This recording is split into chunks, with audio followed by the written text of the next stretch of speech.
With the ceasefire being extended, the war in the Middle East has arguably moved into a state of almost strategic purgatory. With air attacks on Iran suspended and the IRGC no longer slinging drones and ballistic missiles at the Gulf states, this clearly isn't quite conventional war. But with fighting in Lebanon, ships being attacked in the Straits, a US blockade in place, and global oil prices crossing $120 a barrel, it's clearly not quite peace either.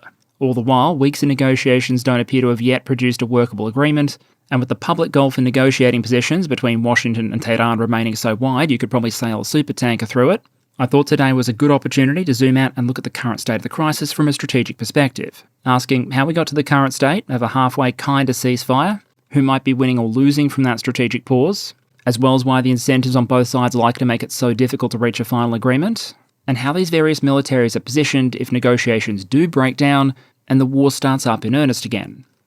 Essentially trying to estimate some of the military and economic costs of round one of this conflict, and what the Iranians and American forces in the region potentially have access to, should the verbal negotiations break down and the kinetic ones resume.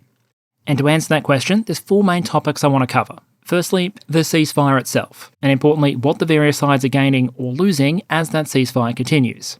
Then I want to cover what we know about the negotiations in demand so far, and why a deal might be so elusive here, before getting onto the question of what potentially happens if it all goes wrong. That means looking at Iranian and US military readiness. What do they lose during the initial phases of the war? And what that might mean for their ability to fight this all out if the war does escalate again. Closing out by looking at 4 potential scenarios of where all of this goes next. Before we jump into it though, let me welcome back a sponsor.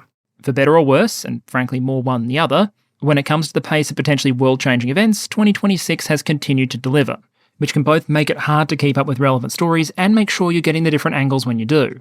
If we look at some of the recent coverage that came out soon after the announcement of a ceasefire in the Middle East, for example, this article would be enough to tell you that Iran had once again closed the Strait of Hormuz, if indeed it was ever reopened in the first place, while this one includes in extra detail that Iranian media was claiming that that closure was linked to Israeli strikes on Lebanon. The tool being used to flick between the headlines here is long-term channel sponsor, and indeed this channel's first sponsor, Ground News. It's a combination website and app that allows you to do things like quickly jump between headlines from different news sources around the world, allowing you to click through if you'd like to see the original in full, as well as potentially providing some useful context for some of that coverage, with one that I'll often find to be of interest being ownership information for the source involved. Ground News also provides you tools to do things like hone in on topics of particular interest, as well as interesting items like the blind spot feed, which deliberately tries to surface stories that might not be receiving much coverage in the kind of sources you'd ordinarily consume. And in a world where algorithmic echo chambers are possible, I think it might be interesting to get at least some idea of what other people on the internet might be seeing. In any case, if you're interested, there will be a link in the description. That gives you access to a 40% discount on a Ground News Vantage plan, which is the one I use, coming with the full suite of features. And so with my thanks to Ground News as always, let's get back to it. Okay, so let's start by zooming in on those peace negotiations a little, including what both sides can publicly agree on in terms of how it's going, which frankly is precious little. For the talks, direct and indirect, that we do believe have probably occurred, Pakistan has been central. But they've also signed a defence pact with Saudi Arabia, which, remember, Iran has been firing missiles and drones at not that long ago. And reportedly, even as talks were ongoing in early April, the Pakistanis sent fighter jets to Saudi Arabia under the terms of that mutual defence pact.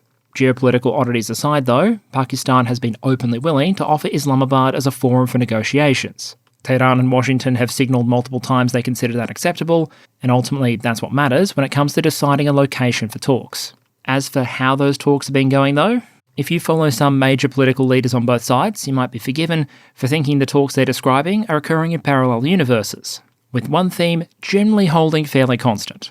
While it can and has varied day by day, hour by hour, or social media post by post, the US has often been the side describing things as going comparatively better, whether in terms of what's already been agreed, what is likely to be agreed, or how soon the war is likely to be truly over.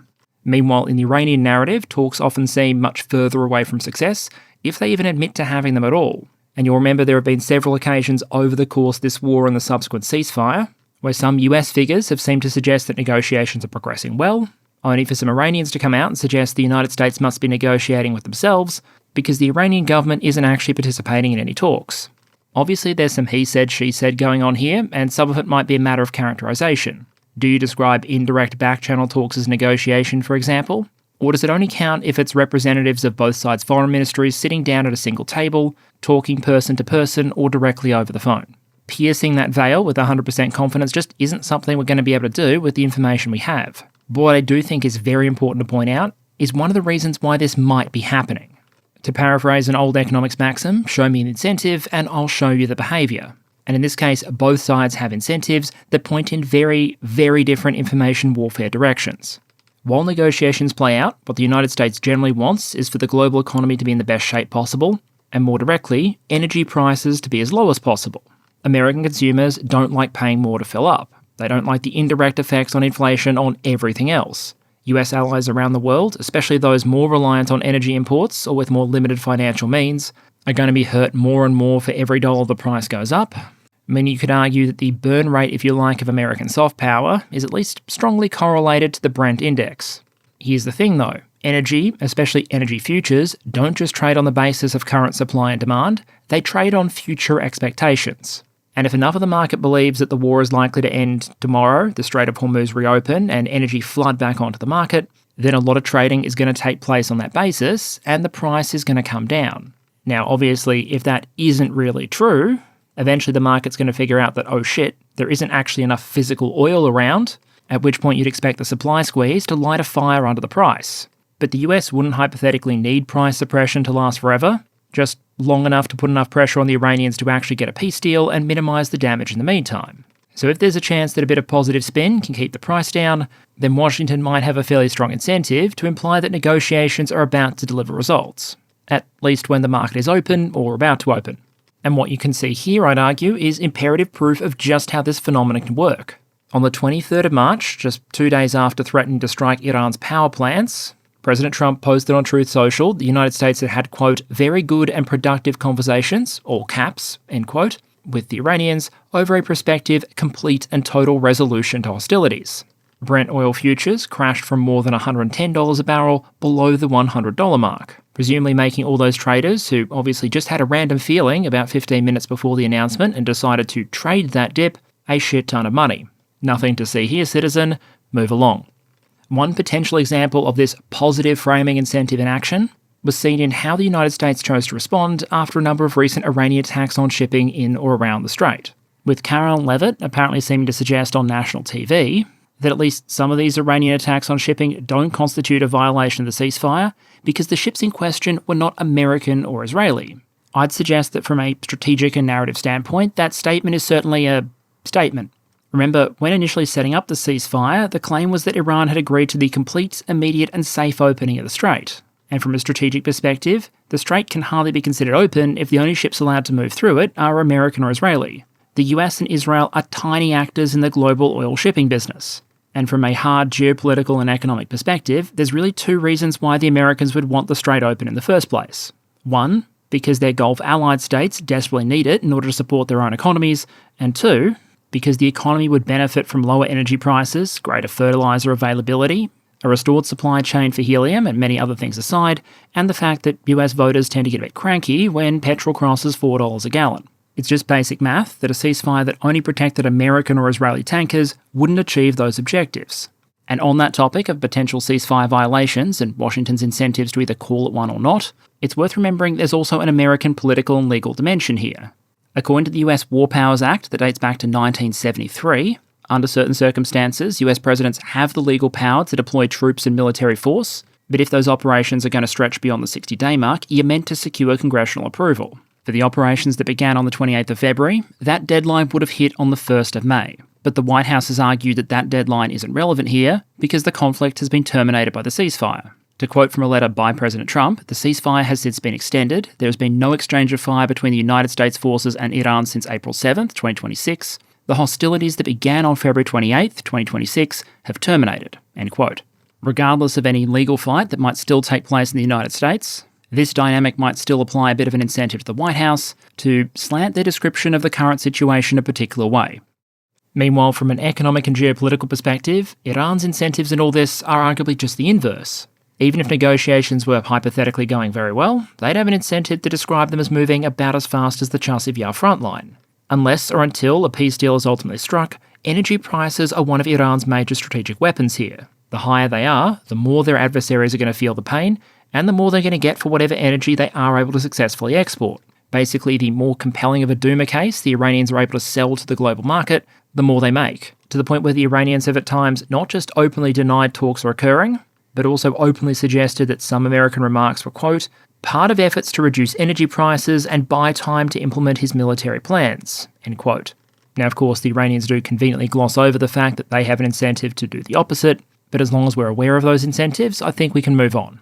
In terms of the functional reality of the ceasefire behind the narratives then, I think the evidence suggests things are confused in more ways than one. On the policy side, there are likely differences even within the US administration, and also presumably between the Americans and Israelis, with a lot of the messaging and some of the polls we've seen come out of Israel suggesting they were much cooler on the idea of a ceasefire, especially one that applied to Lebanon as well.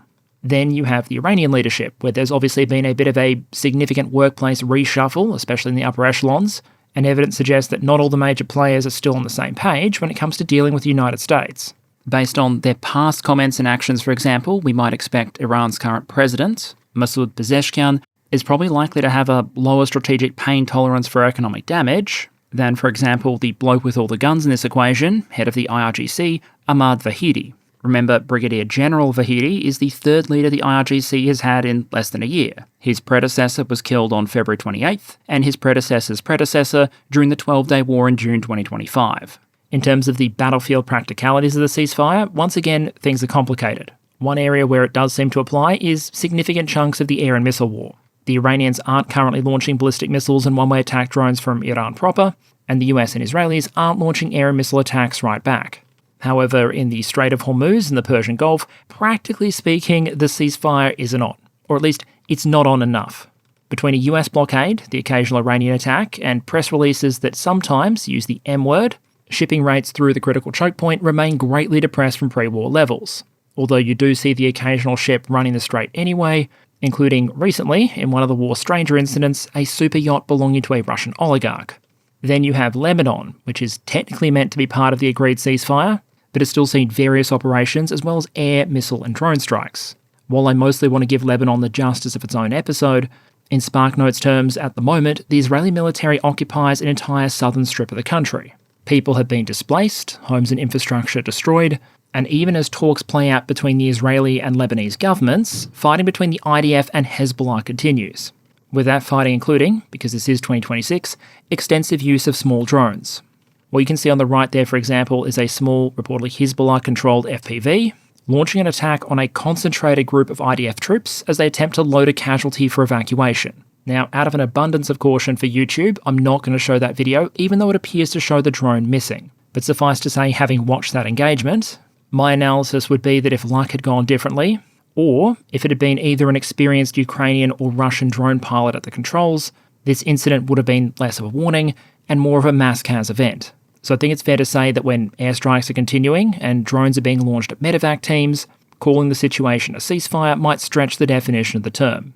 So the region and the world, I'd argue, is sitting in this kind of strategic purgatory. You have a ceasefire that's partial and takes some of the military edge off the crisis, but which isn't complete enough to alleviate a lot of the damage being caused, whether that be in Lebanon, to the Iranian economy, or to the global markets. Presumably then, one or both sides might have incentives to move from uncomfortable ceasefire to peace deal or a resumption of hostilities. But if we're trying to predict how likely a deal is and what it might look like if it eventually arrives, the key question here might be whose incentives are more urgent. Basically, what is the ceasefire costing both sides and who holds what negotiating cards? Now, if you ask the US and Iranian leaderships who holds those negotiating cards, at least publicly, they'll actually agree on the answer. They do. President Trump has publicly said that in the negotiations, the United States has, quote, all the cards, end quote. While on the right there you can see a social media post by the Speaker of the Iranian Parliament, who talks about cards in the context of the ability of both sides to potentially influence the global oil price. And while his social media account tends to express itself as if that platform still had significant character limits, the way I interpret it is that downward pressure can be placed on oil by releasing oil from emergency reserves, which has already happened, and by reducing global demand, which has partly already happened. That stands in contrast to supply restricting levers, like closing the Strait of Hormuz, which has partially happened, closing the Bab el-Mandeb, which hasn't happened yet, and launching attacks to destroy the pipelines countries like Saudi Arabia are using to bypass the strait, which also hasn't happened yet. Essentially, he's arguing there's a lot more the Iranians can do to increase the price of oil further than the United States and other actors can do to bring that price back down. The implication of that argument, that the Iranians have some leverage here. Some commentators have also suggested the Iranians have some leverage in negotiations because just continuing the status quo in some ways benefits them. Oil prices are high, and more importantly, while they're not being actively attacked, they have the ability to reconstitute their military. That includes excavating the collapsed entrances to missile bases to try and recover the inventory within. It allows them to shuffle assets around the country safely, prepare for future operations, perhaps establish new air defense installations, move valuable assets that might be vulnerable to airstrikes. You get the idea. Some have also pointed out that while a US blockade could hypothetically do a lot of damage to Iranian energy revenues, Tehran has managed in conditions with near zero or much depressed exports in the past. Specifically, after the United States pulled out of the nuclear deal back during the first Trump presidency, which led to, as you can see on the right there, a multi-year period in which exports were consistently under 500,000 barrels per day and often significantly lower than that. Based on that, you could argue there's some precedent for Iran being able to endure harsh economic conditions for a long time, and so potentially being able to come to negotiations without much of a sense of urgency. That said, there very clearly is a flip side here. The Iranian economy was already in dire condition before this war, and the situation now has gotten a lot worse. According to Iran's deputy labour minister, the country has already lost at least 1 million jobs, and the war has led to the direct or indirect unemployment of about 2 million people. The IMF's latest projection was that the Iranian economy will shrink by at least 6% this year, and at time of recording, the Iranian currency has reportedly lost about 15% of its value in the last week. If you go based on a current reported rate of about 1.81 million rials to the American dollar, it's also actually lost more than half its value from a year ago, when it was trading about 811,000 to 1.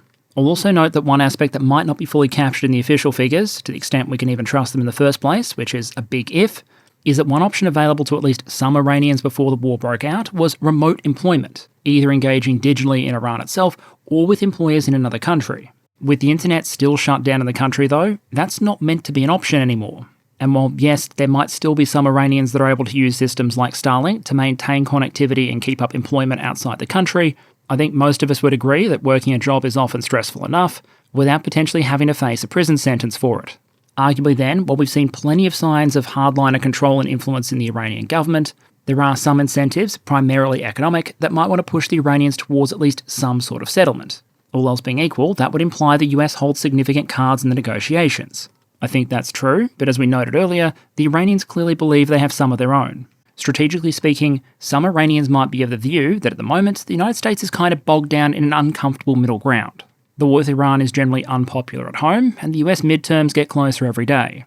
Meanwhile, even if the ceasefire has stopped the bombing and attacks on American bases, it hasn't stopped the economic damage caused by choking off the strait. We've seen some Iranian figures publicly post about American gas prices, for example, all the time. With I think the example on the right there, that bit at the bottom I think just translates to saying if the Strait of Hormuz is blocked, oil prices go up, being a reasonable example I think of some of the messaging we've seen. And if you take part of that on board, the fact the United States probably doesn't want to exist in a world of plus 100 US dollar oil prices forever, to say nothing of other commodities, they presumably are losing something the longer this ceasefire continues the way it currently is, and have an incentive to bring this war to an actual close on terms they find acceptable if they can. And beyond just the experience of US voters themselves, there's going to be a lot of American allies and partners out there that are majorly feeling the pinch in the current environment and might be pushing for something to give, one way or the other. For US allied Gulf states, for example, that can't get all or some of their energy exports out given current conditions, the ceasefire as it stands is essentially a bleeding economic wound. Already we've seen a number of these states have to take significant economic and budgetary steps. The United Arab Emirates announced that it's going to be withdrawing from OPEC, and with it restrictions on its future oil output. And the US Treasury Secretary, Scott Bessent, has publicly floated the idea of setting up a currency swap agreement with the Emirates to help them manage the economic fallout of the current crisis, without having to rapidly sell off some of their American assets in order to secure needed dollars. Then there are some of the other countries that might be suffering economic damage as a result of the current ceasefire environment, namely almost everyone else. Many developing economies, for example, are being slapped with the 1-2 punch of an energy shock and fertilizer shock at the same time. Even economies with broad economic shoulders, like the wealthier countries of Western Europe or the People's Republic of China, are going to be facing an environment where they have to pay more and there's a downward pressure on economic growth compared to a world in which the strait was open. So basically, the list of economic winners is limited to countries that are major energy net exporters, that also have no reliance on the Strait of Hormuz and aren't too worried about some of these other supply chains breaking down. So congratulations Russia and Norway, I guess, because for everyone else the economic incentive is arguably for a rapid end to the war, one way or the other. And yet, despite a lot of the countries involved here, including the United States and Iranians having pretty strong incentives to potentially reach a peace deal, for the last couple of weeks no final deal has been forthcoming and the deeply unpopular status quo has been extended. That outcome is arguably quite costly for just about everyone involved, and yet probably shouldn't be too surprising. The challenge there, to look at the negotiations and demands for a minute, is that while rumours and reports have occasionally surfaced to suggest a deal might be close and compromise possible, if you focus just on what the two sides have been saying publicly, there remains an absolutely yawning gulf between them. This is a problem that might be familiar to those of you who follow the war in Ukraine quite closely. There you have no shortage of actors and commentators calling for peace, but basically zero agreement or crossover on what exactly that peace should look like. To illustrate that, before the temporary ceasefire was agreed, both the US and Iran put up dot-point peace proposals. In a couple of ways, they were similar to each other. They both proposed ending the war, and they both utilised dot-point formatting. Beyond that, the two proposals may as well have come from different universes. While the US never released its full text, reportedly, its 15 points included Iran handing over its enriched uranium stockpile, not enriching any further, range and numerical limitations being imposed on the Iranian Ballistic Missile program, an end for support to proxy and allied groups like Hezbollah and the Houthis, the reopening of the Strait of Hormuz, an acknowledgement by the Iranian government of Israel's right to exist, and significant reductions or modifications to Iran's nuclear infrastructure in exchange for sanctions relief, and US support for a civilian nuclear program centered on the Bushehr nuclear power plant. Iran, by contrast, wanted a security guarantee that it would never be attacked again, that Israeli strikes on Lebanon would end, that all sanctions on Iran would be lifted, that the Strait of Hormuz would reopen, but only with Iran charging tolls to ships passing through it, and those fees would be split with Oman. No limitations on missiles, no limitations on drones, no limitations on proxies, no limitations on the nuclear program, and no handing over enriched material. Basically, you could argue the Iranians agreeing to the American demands would constitute America achieving all of its state of war goals, while the US agreeing to the Iranian demands would represent a monumental American defeat. And while sure, it's possible that expectations behind closed doors would have been considerably less maximalist on both sides, these kind of public statements can create a degree of expectation, basically encouraging the media and members of the public to set a certain bar for success or failure, which then leaves negotiators in an even more difficult position if they have to try and come up with a solution that doesn't shatter those expectations. And in terms of those public statements, there's a lot I'm deliberately going to gloss over here, with both sides having made some grandiose statements and occasionally implying the other side has agreed to things that they then publicly deny. We've seen the White House, for example, publicly claim on social media that the Iranians had agreed to hand over all their nuclear material, the so-called nuclear dust, only for the Iranians to come out soon after and say that wasn't on the table. Instead of going through the he said, she said of negotiations then, from next-gen Lego-powered propaganda to threats of civilization-level destruction, I think it's probably more useful to focus on what some of the sticking points in the current negotiations likely are. We'll start with some of what the Iranians have pretty consistently said or implied they want. On the economic side, that includes an end to sanctions on the country and release of frozen Iranian assets. The Iranians also used the United Nations as a forum to demand compensation payments for some of the damage suffered, and in a separate interview with Russian media, an Iranian government spokesperson put the estimated damage suffered by the country so far in the 12-figure range. While it might be tempting to write these off as secondary compared to more security-focused demands, I think it's important to remember that while we focused on the damage being caused to the global economy by the Strait of Hormuz being effectively closed, the Iranian economy was already in absolutely awful shape before the bombs started falling. And with the US now putting the pinch on Iranian energy exports, things are likely to get even worse. How much worse is hard to model, but let me give you just one data point. Iran's own Deputy Work and Social Security Minister recently indicated that about 2 million Iranians had lost their job as a result of the war so far. If that's the official number being given by the Iranian government, I'll leave it to the audience to make a best guess as to how bad the damage actually is. After the war ends, the Iranians are going to need to go into an economic reconstruction and stabilisation phase. And if there's no sanctions relief or an influx of hard currency from somewhere, it's hard to see how that would happen. Speaking of hard currency, the Iranians have been fairly consistent, at least in public, that going forward, they'd like the days of free transit through the Strait of Hormuz to be over. Instead, they want Iran to be able to exercise some control over transit and to charge fees, basically trying to turn what Hormuz is for Iran and Oman into what the Suez, for example, is for Egypt, a vital strategic lever and a very, very valuable toll booth. The Iranians have also been very clear that whatever happens going forward, They want any agreement to be a lasting one, not a short temporary pause, before the Israelis, or potentially the Israelis and Americans, decide to pull the trigger again. To that end, they seem to want some sort of security guarantee or non-aggression pact, and one assumes they'd like to impose those conditions not just on the United States, but also the Israelis as well. Then you have the nuclear issue, both in terms of Iran's enrichment capability and the material it's already enriched. The US has made very clear publicly that they'd like to see Iran hand over its enriched uranium stockpile, with President Trump going so far as to imply the Iranians had already agreed to exactly that, saying that, quote, "The USA will get all nuclear dust created by our great B-2 bombers. No money will exchange hands in any way, shape or form," end quote. The Iranians, by contrast, have been publicly adamant that no enriched material will leave the country, although they seem to have left the door open to potential dilution, where you take material, for example, enriched up to a 60% level, and you dilute that down to create a much larger amount of less enriched material. Still potentially useful for a variety of purposes, but less useful if your goal is to sprint to a bomb as rapidly as possible. On the enrichment side, the initial US demand was no enrichment in Iran full stop, but reporting around negotiations now seem to suggest potential time-based limitations, with Iran not stopping but pausing enrichment activity for a given number of years. And even if you move your focus past the nuclear issue, that doesn't mean all the difficult snags and negotiations are necessarily over, because you still have questions like the Iranian missile program and support and funding for proxies. The US and Israeli demand has been that Iranian support for these groups stop, while the stated perspective of the IRGC seems to be that without these assets, there'd be nothing to stop the US and Israelis striking again in the future if they chose to do so. Even if we might not expect to see a final agreement with any total bans or zero restrictions on the table though, there was one event that came relatively late in the Iranian missile campaign that may well spark a series of negotiations all of its own. The question of quantitative and range limitations on the Iranian missile arsenal. Here, the Iranians have historically been pretty clear. They regard ballistic missiles as part of their deterrence framework. They're not particularly keen on getting rid of them.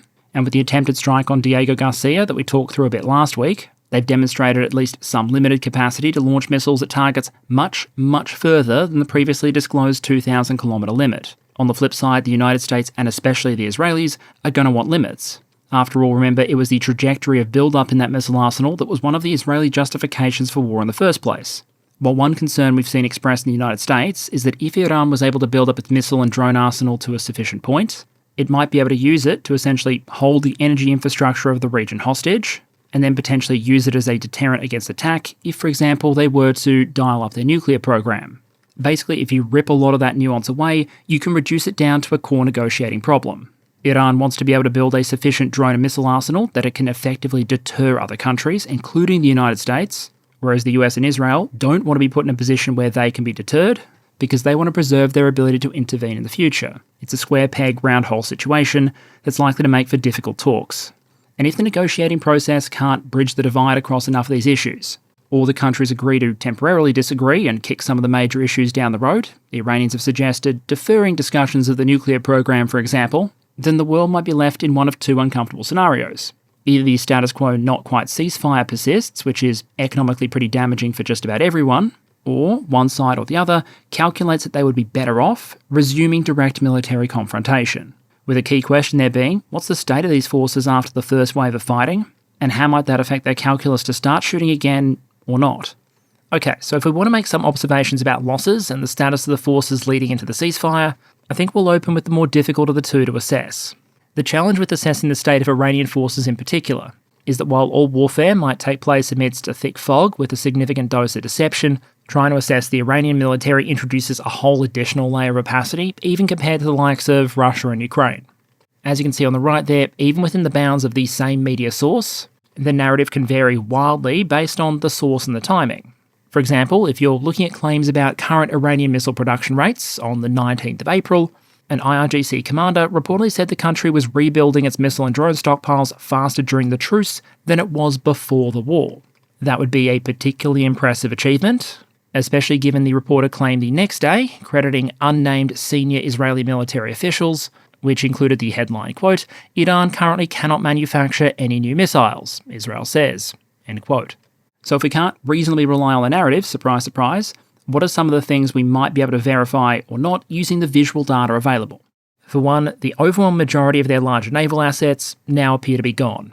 One visually confirmed loss database that I'll link in the description accounts for 62 Iranian naval vessels destroyed of various types, against a US claim from memory of north of 200. On that visually confirmed list, though, is the overwhelming majority of the big stuff. The frigates, the drone carrier, a lot of the larger fast attack craft, including notably all of the IRGC Soleimani-class corvettes. What's missing from that list, but still I think credible, is a lot of the Iranian submarine force, some of which was allegedly hit by ATACMS, and also a lot of the much smaller stuff that you might associate with the so-called Mosquito Navy. In other cases, there's a much wider gap between the claimed effects and what we can visually confirm. This is a big distinction between this war in the Middle East and what we've previously observed with Russia-Ukraine. We can be fairly confident that at least for a lot of equipment categories, the Russians and Ukrainians are pretty good at filming, documenting, and uploading most of everything. But with this war, there's generally a much wider gap between the effects the sides are claiming and the video that we see released. The US claim, for example, is that the Iranian Air Force has been functionally destroyed. And it's been a long time since I saw any evidence of Iranian aircraft going ahead and flying any combat missions, which would be consistent with the Air Force being significantly degraded. With only roughly 40 aircraft in the visually confirmed database, there's a big gap between what we've physically seen destroyed and what sources suggest might have been there to destroy in the first place. Military Balance 2026, for example, credited the Iranians with 23 MiG-29s. We've seen confirmation of 4 of those being destroyed. There were roughly 29 reported Sukhoi 24s, we saw 3 destroyed, and for the 55 old American Air Force Phantoms, noting a lot of those are unlikely to be in flyable conditions, we saw the visually confirmed destruction of a grand total of 1. Now in this case, I'd suspect it's likely the Iranian Air Force took more damage than we're seeing here, but just understand there's a pretty big gap between what we might suspect and what the evidence proves. Likely much more significant for the nations of the region than Iran's ageing inventory of Shah-era fighters is the status of the Iranian drone and missile forces. Here, the estimates are a bit all over the place, but one recent report crediting everyone's favourite source, the unnamed US intelligence and military officials, suggested the Iranians retained about 40% of their pre-war arsenal of one-way attack drones, and then had an interesting separate claim to make about their missile stock. Now, to try and sense-check that drone estimate, we can compare it against 2 separate data points. How many one-way attack drones we believe the Iranians fired over the course of the war, and some estimates covering how many they had to start with. According to this estimate, for example, which brings together data from the Ministries of Defense of several countries, including the Emirates, Kuwait, Saudi Arabia, Israel and Bahrain, but critically not Iraq, the Iranians launched very roughly 5,000 one-way attack drones between the start of the war in late February and the 6th of April. Now, if you're used to seeing stats from the war in Ukraine, those might not seem like huge numbers, and leave you with a question mark over how 60% of the inventory could possibly be gone. But the thing is, while Iran might have been a pioneering actor in some of these drone designs and utilization concepts, they've never really cranked them out on the same scale that we've seen the Russians and Ukrainians do. As far as the Iranian inventory goes, according to the piece on the right there, quote, pre-war estimates range from several thousand to well above 10,000 drones, end quote.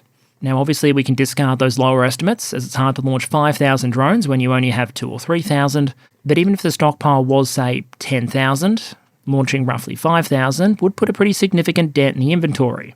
Account for drones that might have been destroyed on the ground or launched at places where there was no reporting, like Iraq, and I think a 60% depletion figure here is at least possible, with the obvious caveat that one-way attack drones are easier to produce and reconstitute production for compared to the more complex ballistic missiles. Estimates for Iran's ballistic missile force are much wider between sources.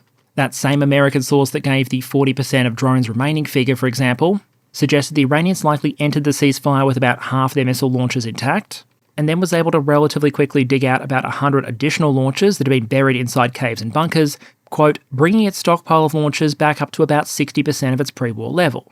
Now, thanks to some early primary school math, if you assume someone digging out 100 TELs pushes their inventory from 50 to 60% of pre-war levels, that would suggest a pre-war estimate of about 1,000 launchers, roughly twice as high as many of the Israeli estimates I've seen, which tend to sit between 400 and 500 launchers.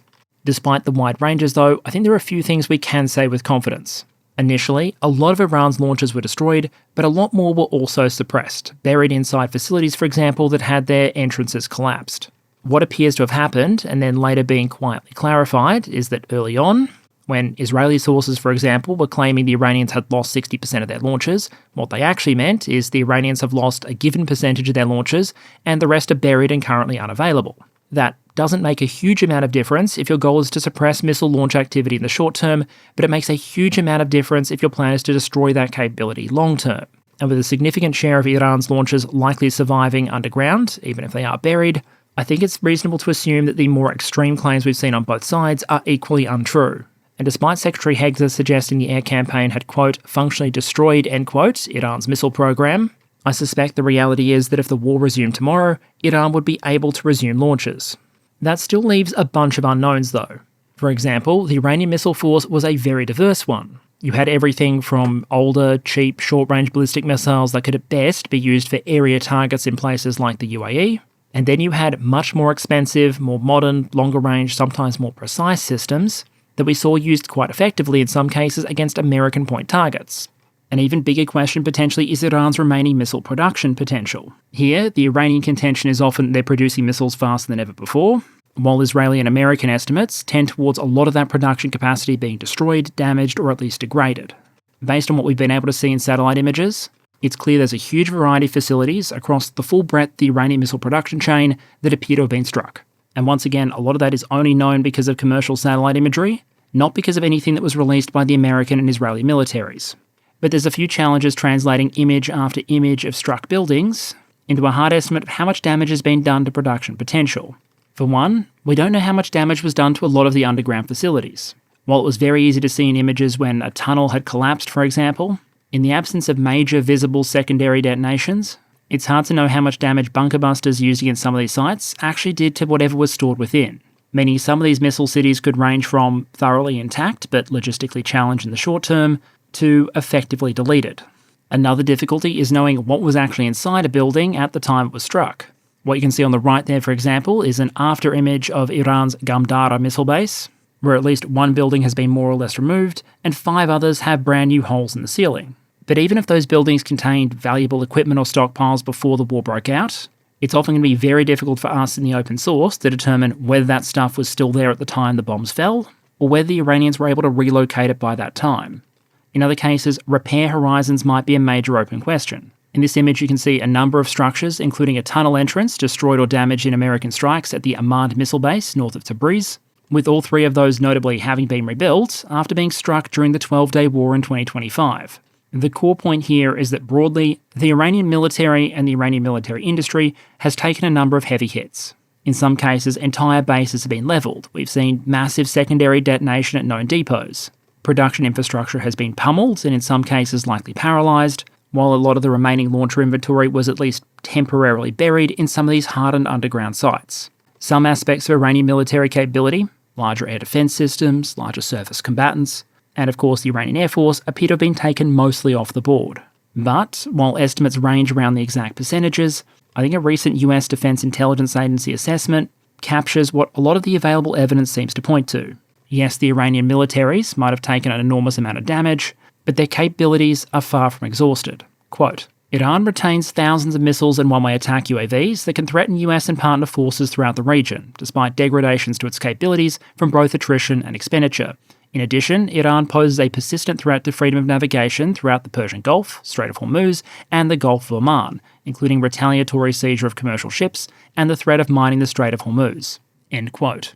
Elsewhere in the document, it talks about Iran's mosaic defence strategy, and how by decentralising and nominating multiple potential replacements for significant roles, the Iranians were able to keep at least some of their offensive potential functioning, even under heavy air bombardment. Meaning that while, if the war cranked up again, the Iranians would be starting with fewer resources than originally, they'd still have a number of offensive and defensive tools at their disposal. And there's also a factor that I think we have to assume, even if we have no way to prove it. And that's that just as the Iranians clearly planned extensively for the contingency of an American and Israeli air attack, they're also likely to be planning and preparing for a resumption of those attacks. The command and control system will have been partially put together, plans will have been developed, discussed and disseminated. Lessons might have been captured from the first phase of the fighting, and a new plan developed for the next wave of potential missile and drone attacks. I think we also have to assume the Iranians would have tried to do what they can with whatever surviving air defence systems they have, and so the US and Israelis might have to conduct further CAD and DAD operations once again to reopen parts of the Iranian sky that were previously considered permissive.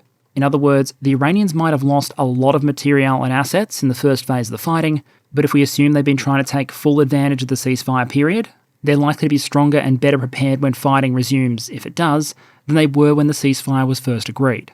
In that respect, I think it's important to acknowledge that 2 things can be true at the same time. that the Iranians likely took huge amounts of damage as a result of the air campaign, but also that they still retain significant striking power should the situation re-escalate. By comparison, assessing US military losses tends to be a lot easier. In terms of lost major platforms, there have been two primary categories: valuable ground-based sensors and American aircraft. What you can see on the right there is a graphic showing the believed status of American aircraft destroyed or damaged during the war over the roughly 6 weeks through to April 10th. As you can see, overall, the United States is actually believed to have lost fewer fixed-wing aircraft than the Iranians have, and a strict majority of the identified losses, 24 in total, are unmanned systems, MQ-9A Reapers. But that doesn't mean some of these weren't quite expensive losses, and generally, I'd suggest splitting the losses into a couple of categories. Category 1, losses to Iranian ground-based air defense systems. This, I believe, includes pretty much all of the Reaper drones, the F-35 that was damaged, and one of the 4 lost F-15E Strike Eagles. We can also add here the single confirmed A-10 loss during the operation, also believed to be a victim of Iranian air defense systems. But I do think it's interesting that Iranian ground fire demonstrably proved dangerous to American platforms all the way up the complexity spectrum, from slow non-stealthy drones all the way up to an F-35, but there was a major difference in realised results. 24 drones destroyed, as compared to 1 F-15 destroyed, as compared to 1 F-35 damaged. The sample size here is probably just too small to make any kind of confident conclusion. But I think it's interesting, especially if you account for the fact that the stealthier F-35s were probably being used in more dangerous airspace more often, as were presumably the more attritable Reapers, lacking US aircrew aboard, that these are the loss patterns and implied survivability that we ultimately ended up seeing. Consistent with the idea that stealthy aircraft might not be invulnerable, but they do seem to be generally more survivable. Then we have loss category 2, which are American aircraft lost to Iranian missile and drone attack while they were on the ground. This category included the E-3 Sentries in Saudi Arabia and 6 of the 8 tankers, with the remaining 2 tankers and 3 of the F-15s falling into the next category: accidents and friendly fire. Among other things, this covers 2 of the American tankers and a crash in Iraq, which accounted for 6 of the 13 reported American dead over the course of this war so far, as well as the famous exploits of the Ghost of Kuwait. A final major cluster of US aircraft losses, in a way all kind of connect to the previous ones. After that Strike Eagle was shot down by Iranian ground fire, both the pilot and weapons systems officer reportedly survived. The pilot was fairly quickly recovered, but the Wizzo became the subject of a very involved and dramatic combat search and rescue effort. While he was eventually recovered, along with all the personnel involved, a lot of the American aircraft used didn't make it out. The 2 SF-modified MC-130s, for example, reportedly managed to land successfully in Iran, but not take off again, forcing the American contingent to destroy them and some of the helicopters used on the ground, presumably partly to avoid a repeat of the famous Taliban Black Hawk incident. Overall though, while for a lot of global air forces losing this scale of equipment would be a painful experience, for the US Air Force there are a couple of factors that make a lot of this attrition less significant than it might otherwise seem. For one, in a lot of these platform categories, the US Air Force is losing a lot more airframes to Congress and budget battles than they did to the Iranians. Much as is the case with the VKS fighting in Ukraine, for the US Air Force, not all airframes in inventory are equal. Some, like the F-35, are believed to have a long future ahead of them, but a lot of these fleets are much closer to or already undergoing retirements. Originally, for example, the US Air Force reportedly proposed to retire 21 Strike Eagles in 2026, and wanted to throw out all 162 remaining A-10s. Meaning, from a fleet management perspective, there's an argument the Iranians actually managed to help the A-10 fleet, which, after its use in this war, is reportedly being extended in service out to 2030, presumably to the great chagrin of some Air Force planners, who have repeatedly learned that the aircraft's resistance to battle damage is significantly eclipsed by its near invulnerability to budgetary threats. The basic gist here, though, is that for a lot of these older platforms, from a US military perspective, the most valuable components here by far are going to be the aircrew. And if those survive, the number of remaining flight hours being lost when each of these airframes is shot down or destroyed on the ground is often going to be night and day compared to the loss of something like a relatively brand new F-35. If the platform was due to be divested in the next couple of years anyway, I'd argue it's not quite fair to say that its loss represents the destruction of its full brand new replacement value. There is, I'd argue, an interesting carve-out for aircraft that are very old and are slated for retirement, but are still so important that losing them probably hurts anyway. The E-3 AWACS fleet, for example, is undergoing retirements, with aircraft being taken to the boneyard. But because of the delays in getting new tankers and new AWACS aircraft fielded for the Air Force, losing any of the airframes that are still functional and had some hours left on them is still going to be painful, especially if the damage destroys some of the valuable spare parts that were left. Overall, though, I'd suggest the US Air Force can mostly push through and shrug off a lot of these aircraft losses. After all, in terms of total manned airframes at least involved, the war in Iran is still likely to come second to two other major loss drivers in 2026, retirements and accidents. But there are two places where I don't think attrition or expenditure should be glossed over. The first is expensive and hard to replace ground-based sensors, and the second is munitions. We talked about estimated US munitions expenditure last week, and I'm not going to restate those figures. But the basic gist is that if some key munitions categories saw greater than 50% of the inventory expended during the first phase of the war, the United States obviously can't afford to just do that over again in the same way. If the CSIS is correct, for example, and the US Army fired off most of its Talon interceptors for THAAD, unless the intention is for Indo-PACOM to go back to defending its bases and installations in the Pacific with World War II-era flak guns and prayers, the math just doesn't work on the United States handling air defence against a new wave of Iranian missile attacks the same way it handled the first set. As it currently stands, the United States may actually have more striking power in the Middle East now than it did when the attacks on Iran initially started. USS Tripoli, with its Marines and F-35, has arrived, and while the carrier Gerald Ford isn't meant to leave the region for a couple of days yet at time of recording, its replacement, the George H.W. Bush, has already arrived in theatre. Meaning, I think for the first time since 2003 from memory, there's actually 3 American carriers in the region.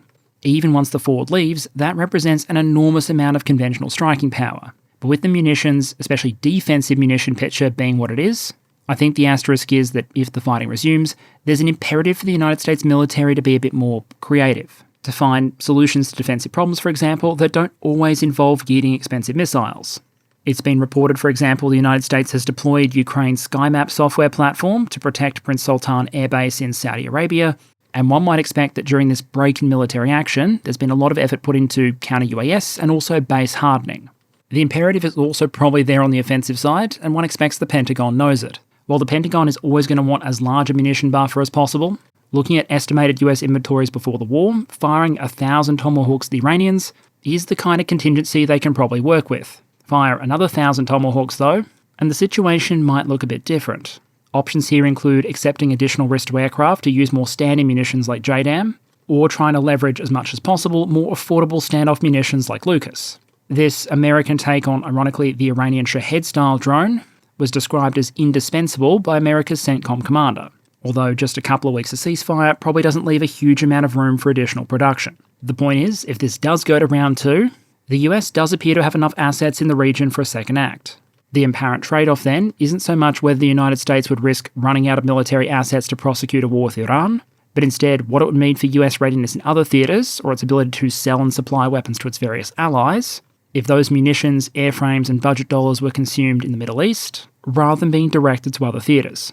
For the moment, this is mostly a case of conjecture and guesswork, but there is at least 1 or 2 confirmed cases, with Estonia's Ministry of Defence a couple of weeks ago suggesting the United States had put outgoing ammunition shipments to the country on hold, with ammunition for the country's HIMARS system being a particular area of concern.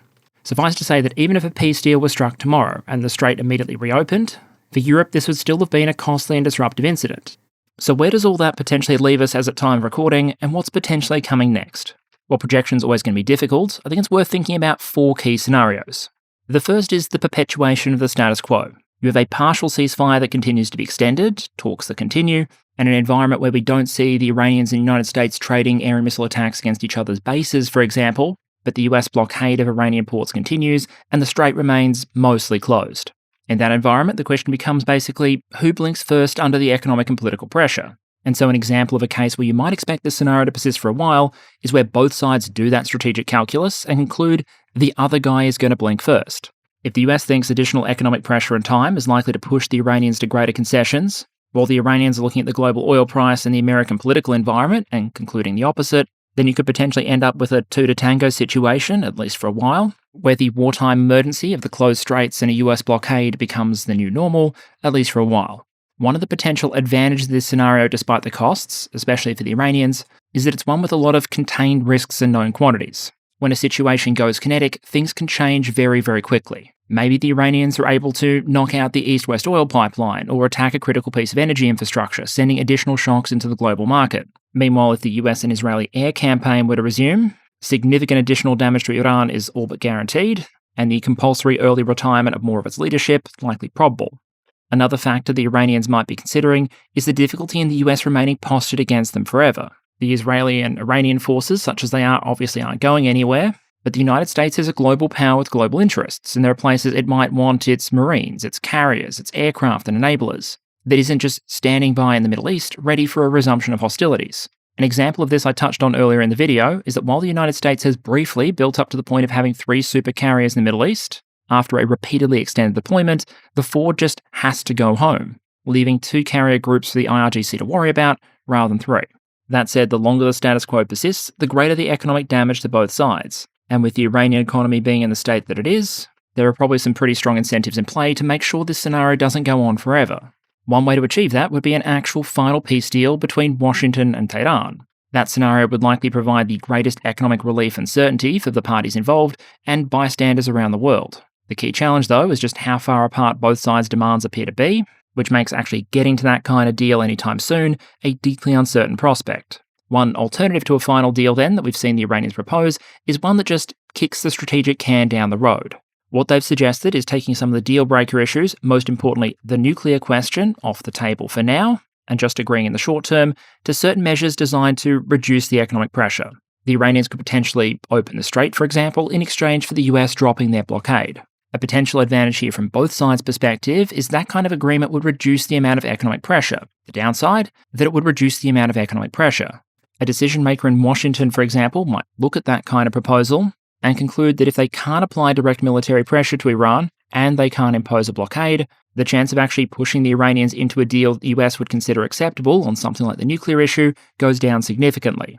That leads to potential scenario number 4. One that's been described as likely by some Iranian figures, and as you can see on the right there, being the topic of some messaging from the White House as well. This is a scenario where the ceasefire breaks down and fighting resumes. Just looking at the balance of things on paper, I think it's much more likely the United States decides to pull the trigger again as opposed to the Iranians. For Tehran, their most influential strategic tool is arguably the Strait of Hormuz, one they're already able to play even during the ceasefire. If the fighting does fully resume though, the uncertainty involved explodes. What kind of targets do you assume the Iranians are willing to go after, and what do you assume they'll be able to successfully hit? What do you assume the American targeting priorities will be? How effectively do you assume the Iranians have temporarily concealed or hardened their valuable assets in the interim? And what do you think the pain tolerance of the Iranian leadership is likely to be if the bombs start falling again? And this is one of the historical truths of applying military power more generally. It can provide states a method for quickly applying a lot of coercive power to an opponent in a way that some other tools might struggle to match. But war also has a tendency to be unpredictable, making its use potentially a risky strategic tool. And so, as negotiations in the standoff continues, as is so often the case, for the moment we wait. We know the war so far has already had its strategic beneficiaries and those who it's cost significantly. With the conflict at a kind of uncomfortable tipping point, a lot now hinges on the answer to a single question in the coming days and weeks. Is this going to be a case of deal or no deal? And okay, let me close out with a channel update. As I said last week, I really wanted to do the update on the war in the Middle East in 2 segments, one focusing on the military lessons, and another more on the strategic, economic, and negotiation aspects. The plan now, unless something dramatic changes in the near future, is to now pivot back away from the Middle East, but obviously this is 2026, anything can happen, and I'll be keeping a close eye on it going forward. One element that I think serves as a good closing observation here is that just as Ukraine demonstrated, you can end up in a situation where both sides don't like the status quo, with both the Russians and Ukrainians continuing to pay a heavy price for fighting the war. That ugly, costly status quo can still persist if the two sides are sufficiently far apart at the negotiating table and feel they might be able to gain an advantage or have no choice alternatively, but to carry on the fighting instead. In terms of broader channel updates, patrons, thank you very much for your contributions to my latest request for suggestions. Very much appreciated. As well as that though, there will be another post going up in the next couple of days, this time to start gathering questions for the year's Q&A episode. I don't have a set date for that one yet, but I thought I'd start compiling questions sooner rather than later. Beyond that, I'll hold off on any additional announcements for now, and instead just say thank you as always for your ongoing support and engagement, and that I hope to see you all again next week.